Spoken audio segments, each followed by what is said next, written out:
Breaking now में इस वक्त की बड़ी खबर आपको बता दें, असम पुलिस ने दिल्ली में पवन खेड़ा के आवास पर छापेमारी की, जिसके बाद खबर यह सामने आ रही है कि वो अपने आवास से भाग चुके हैं, जिसके बाद सियासी हलकों में हड़कंप मच गया है। इस मामले में ज्यादा अपडेट के साथ मेरे साथ जुड़ रहे हैं कैपिटल टीवी के editor in chief doctor Manish Kumar. Sir, भाग चुके हैं पवन खेड़ा अपना घर छोड़कर? देखिए, भाग के ये हैदराबाद पहुंच गए। तेलंगाना में कांग्रेस पार्टी की सरकार है, पुलिस उनकी है, इस डर से कि कहीं उनकी गिरफ्तारी ना हो जाए। आपको याद होगा कि ये जो नंगापन किया था यूथ कांग्रेस के लोगों ने एआई समिट के दौरान, तो सारे लोग कहाँ भाग गए थे? हिमाचल प्रदेश, जहां पुलिस पकड़ने के लिए वहां पे गई थी।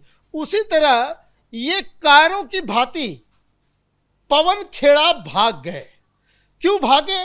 क्योंकि कल से ही हेमंत बिस्व शर्मा कह रहे हैं कि इस पवन खेड़ा को मैं पवन पेड़ा बना दूंगा। क्योंकि ये पेड़ा भी बनने का प्रक्रिया बड़ा गजब होता है। पहले उसको गर्म किया जाता है और बाकायदा हीट दे करके जब उसको पिघला दिया जाता है तब उसके ऊपर दबाव डाला जाता है, तब बनता है पेड़ा। तो पवन खेड़ा को पेड़ा बनाने की जो कवायद शुरू हुई है और जिस तरीके से पवन खेड़ा भागे हैं जान बचाकर अपनी दिल्ली से, साफ लग रहा है कि वो एक बहुत बड़ी मुसीबत में फंस गए हैं। क्या क्या मुसीबत है मैं आपको बता दूं कि मुख्यमंत्री ये कह रहे हैं कि इनको आजीवन कारावास दिलवाऊंगा। वो साफ साफ कह रहे हैं कि अभी तो सिर्फ छापेमारी है, पेड़ा बनाऊंगा बहुत तगड़े से, कुछ दिन और वेट कीजिए, इसका प्रॉपर इलाज किया जाएगा। अब कल तक तो ये कह रहे थे कि गिरफ्तार कर लो, हमको कर दो केस, मैं किसी से डरता नहीं। और आज कारों की भांति डर के भागे ये सीधे हैदराबाद। भाई, हैदराबाद में चुनाव हो रहा है, क्यों भागे हैदराबाद? चुनाव तो असम में हो रहा है, बंगाल में हो रहा है, केरल में हो रहा है और पुदुचेरी में हो रहा है। इलेक्शन वाले आप उसमें गए नहीं। कहाँ? वहाँ पे मॉडल कोड ऑफ कंडक्ट लगा हुआ है, सेंट्रल फोर्सेस वहाँ पे मौजूद है। क्या आपको मालूम है कि उन राज्यों में अगर आप जाओगे फिर आपको अमित शाह जो है पकड़ के ले आएंगे? तो अब कहानी कहाँ ट्विस्ट हो रहा है? जो बड़ी जानकारी इस वक्त आ रही है कि अभी अभी खबर आई है कि जो पुलिस पवन खेड़ा के घर के अंदर छापेमारी कर रही थी, करीब 3 घंटे तक छापेमारी चली। तो छापेमारी करने के बाद जो पुलिस बाहर आई, उन्होंने बस एक ही बयान दिया है कि पवन खेड़ा के घर में बहुत ही इंक्रिमिनेटिंग डॉक्यूमेंट्स, संदिग्ध चीजें बरामद हुई हैं। अब उसका खुलासा नहीं हुआ है। कैश पकड़ा गया, दस्तावेज पकड़े गए, रिकॉर्डिंग्स पकड़ा गया। क्या वो सेंसिटिव और इंक्रिमिनेटिंग डॉक्यूमेंट्स उठाए हैं, इंक्रिमिनेटिंग सब्सटेंसेस वहां से जब्त किए गए हैं, ये तो पुलिस आगे बताएगी। लेकिन अब वापस आते हैं जिस केस में ये पूरा मामला जो है आगे बढ़ा है। क्यों किया पवन खेड़ा ने? पवन खेड़ा ने यह काम इसलिए किया क्योंकि गोगोई की पत्नी के ऊपर पाकिस्तानी एनजीओ के लिए काम करने, पाकिस्तान से पैसा लेने और आईएसआई के नेटवर्क में काम करने वाला आरोप लगाया गया। गोगोई के ऊपर भी आरोप लगाया गया कि भाई आप पाकिस्तान गए, वहां बहुत दिन आप रहे, किसी को आपने बताया नहीं। तो इसका बदला लेने के लिए पवन खेड़ा को आगे किया गया। और पवन खेड़ा की हालत यह है कि वो तपस्या में लीन है। वो एन कैन प्रकार राज्यसभा जाना चाहते हैं, गाड़ी छूटने वाली है। तो आपको सामने आकर के राहुल गांधी ने गाली गलौज की हेमंत बिस्व शर्मा को, तो उनको खुश करने के लिए कि नहीं हम बनेंगे शेर, आप आ गए सामने कि भाई 3-3 पासपोर्ट है। अब ध्यान से समझिए, ये तीनों पासपोर्ट मुस्लिम देशों के, कि भाई आप देखिए, आप हिंदूवादी राजनीति करते हो और पत्नी आपकी जो है वो मुस्लिम देशों से लेकर के आई हुई है।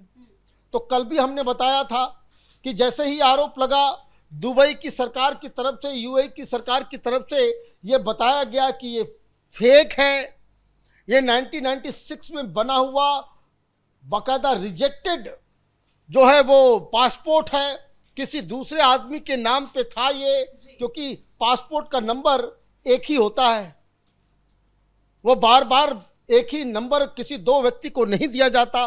तो जब यूएई की सरकार की तरफ से ये बता दिया गया तो पहला केस तो उसी समय खत्म हो गया।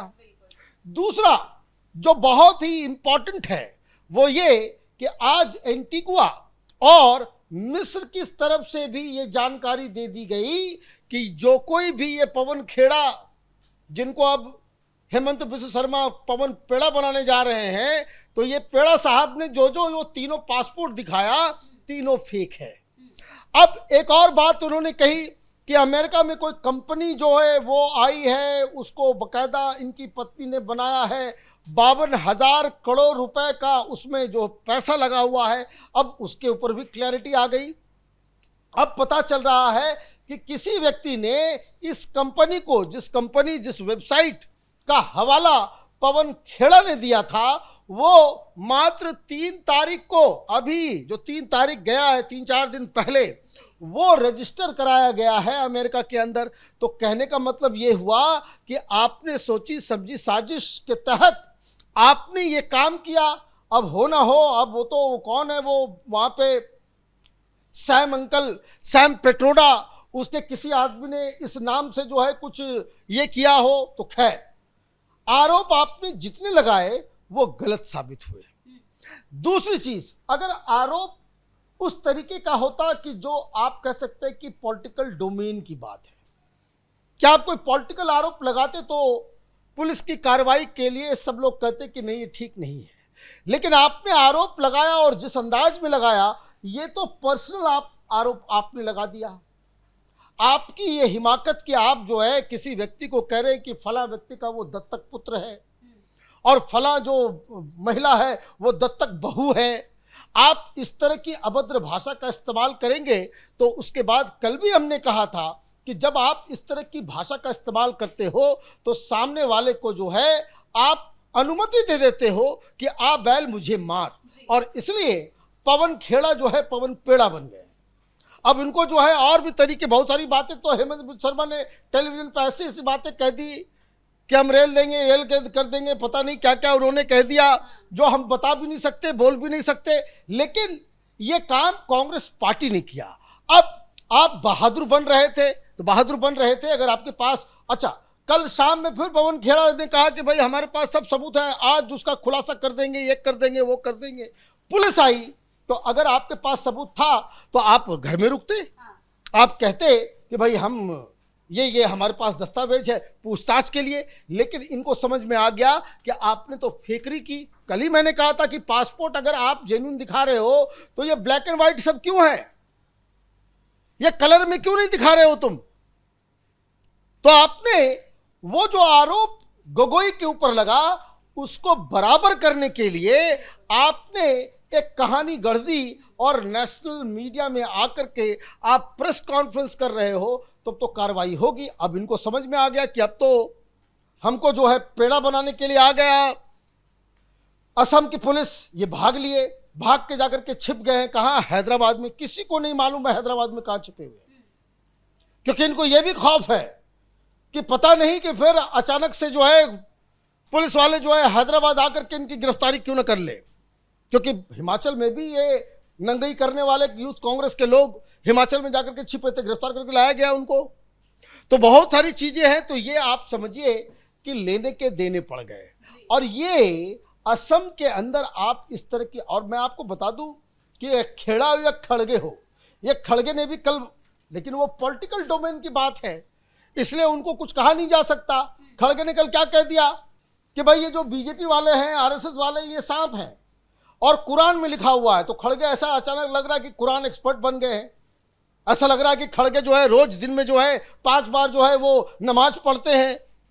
वो कह रहे हैं कि भाई मुसलमानों, कुरान में लिखा हुआ है कि अगर नमाज पढ़ रहे हो, नमाज अदा कर रहे हो, तो बगल से सांप गुजर जाए तो नमाज छोड़ो, सांप को मारो। तो ये सांप हैं। तो ये इस तरह की बातें अगर आप करते हो तो ये मुस्लिम अपीजमेंट की भी पराकाष्ठा है। तो ये तो खैर पॉलिटिकल डोमेन में है, इस पे ये नहीं है। लेकिन आपने छेड़ दिया किसी की पत्नी को, तब तो वो छोड़ेगा नहीं।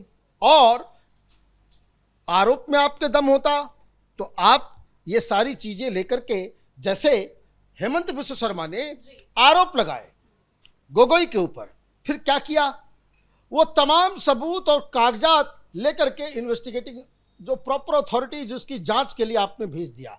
आपने ये काम किया। चुनाव के 2 दिन बचे हुए हैं, आज आखिरी दिन है, फिर चुनाव का प्रचार बंद हो जाएगा और आप इस तरीके से हिट जॉब करके सोचोगे आप बच जाओगे, तो आप बचने वाले नहीं हो। पुलिस की कार्रवाई अभी और तेज होगी। पवन खेड़ा को खोजा भी जाएगा और उनको गिरफ्तार भी किया जाएगा। जी सर, बहुत बहुत धन्यवाद आपका इन तमाम जानकारियों के लिए। तो कुल मिलाकर इस पासपोर्ट विवाद में पवन खेड़ा बुरी तरह फंस चुके हैं। असम पुलिस और दिल्ली पुलिस उनके आवास पर पहुंची, लेकिन वो वहां से भागकर हैदराबाद चले गए, जिसके बाद हिमंता बिस्वा शर्मा ने भी ये साफ कर दिया है कि अब वो उनके इन बेबुनियाद इल्जामों के चलते उन्हें छोड़ने वाले नहीं हैं। बड़ी खबर में फिलहाल मेरे साथ इतना ही। कैमरा पर्सन रवि आर्य के साथ मैं शिवानी रतूड़ी, कैपिटल टीवी।